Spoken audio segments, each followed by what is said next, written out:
Marami po mga tao ang pumupunta sa Diyos, nagdadasal sa Diyos kapag meron lang silang problema. Pero ang malungkot na kwento, kapag ayos na ang lahat, hindi man tayo marunong magpasalamat sa Kanya.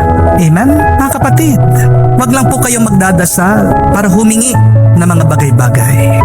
Kasi sabi ni Jesus, alam na ng Diyos Ama ang iyong kailangan bago pa niyo sabihin sa Kanya. Kung magdadasal ka, lagi ka lang magpasalamat sa Kanya. Please do not pray for things, but pray to God to say thank you for the things that you have received. Say thank you to God for the things that you will receive.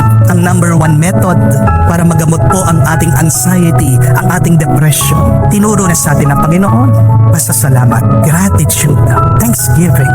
Ang pasasalamat po ay pananaw.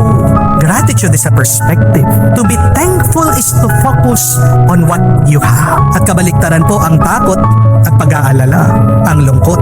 Bakit ka nagrereklamo? Bakit ka nagagalit? Bakit ka nagmumukmok? Kasi nakatingin ka sa mga bagay na wala ngayon sa iyong buhay. Baka nakalimutan mo, meron kang mga bagay na tinanggap na hindi mo naman talaga pinagdasal sa Diyos. Kaya sabi po ni San Pablo sa mga tao ng Filipo, be anxious for nothing, but in everything pray with thanksgiving, letting your requests known to God.